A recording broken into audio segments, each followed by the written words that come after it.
students, welcome to online classes of Advanced Senior Secondary School Mundal. I am Gopal, SS teacher.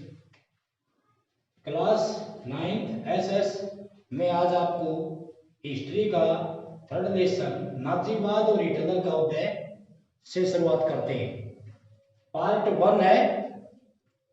इससे पहले मैं 2 part करवा चुका हूं, उनके प्रश्न आपको या इसी प्रकार लिखवा कर समझा चुका हूं। आगे चैप्टर 3 आज जातिवाद और हिटलर का उदय। इसका पहला प्रश्न है, वाइमर गणराज्य के सामने क्या समस्याएं थी।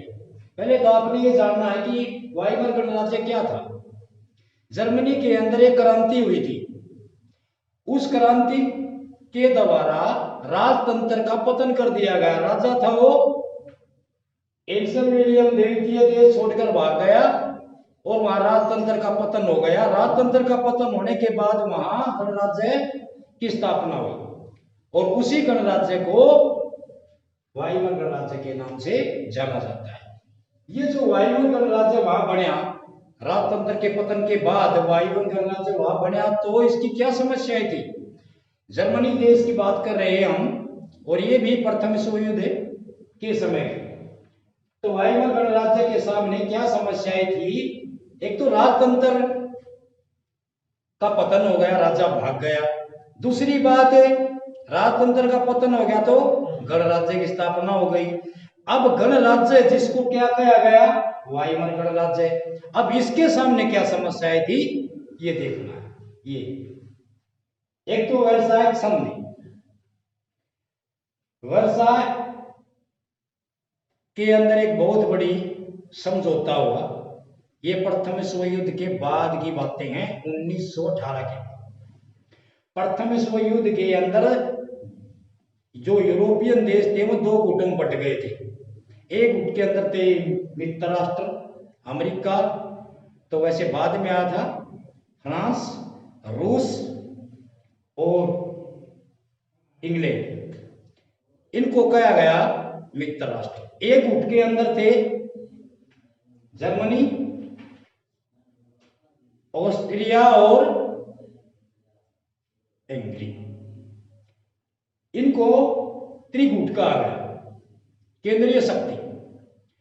तो इनके अंदर जो युद्ध होया उसमें जर्मनी हार गया, और जर्मनी हार गया, इसके साथ इसके जो मित्र थे या इनके साथ लगने वाले थे वो भी हार गए, जैसे ऑस्ट्रेलिया था, हंगरी था।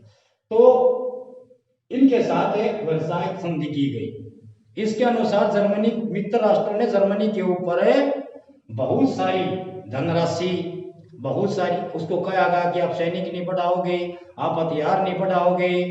एक प्रकार से फ्रांस ने रोक लगा दी जर्मनी में। इसको बोलते हैं वर्साय संधि। ये बहुत सारी धनराशि मित्र राष्ट्र को देनी पड़ती थी जर्मनी ने, और ये सबसे बड़ी समस्या थी वाइमर गणराज्य के सामने।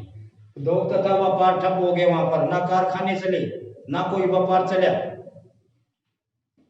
और मित्र राष्ट्रों को युद्ध की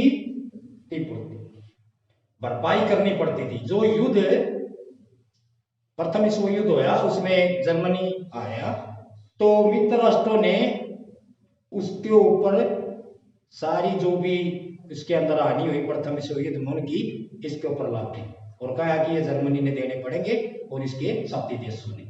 तो कीमतें आसमान को छूने लगी, इतनी महंगाई बढ़ गई कि वहां लोग, जो गरीब लोग थे, वह तो कुछ सामान खरीद ही नहीं सके, और ये ढूंढने लगे कि ऐसा कोई नेता हमारे बीच आए कि इस महंगाई से और जो बेरोजगार हुए घूम रहे हैं इनसे हमारी को बाहर निकाले।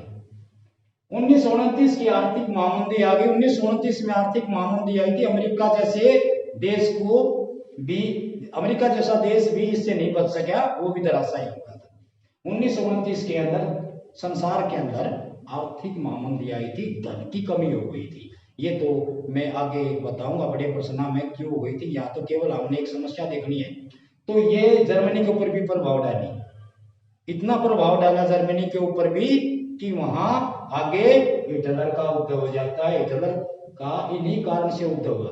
जब देश की कोई भी विकास नहीं हुआ, एक प्रकार से सभी लोग जर्मनी के ये ढूंढ रहे थे कि हमको इन समस्या से कौन बाहर निकालेगा, और वो वादा बाहर निकालने का हिटलर ने किया, इसीलिए हिटलर वहां तानाशाही बन गया।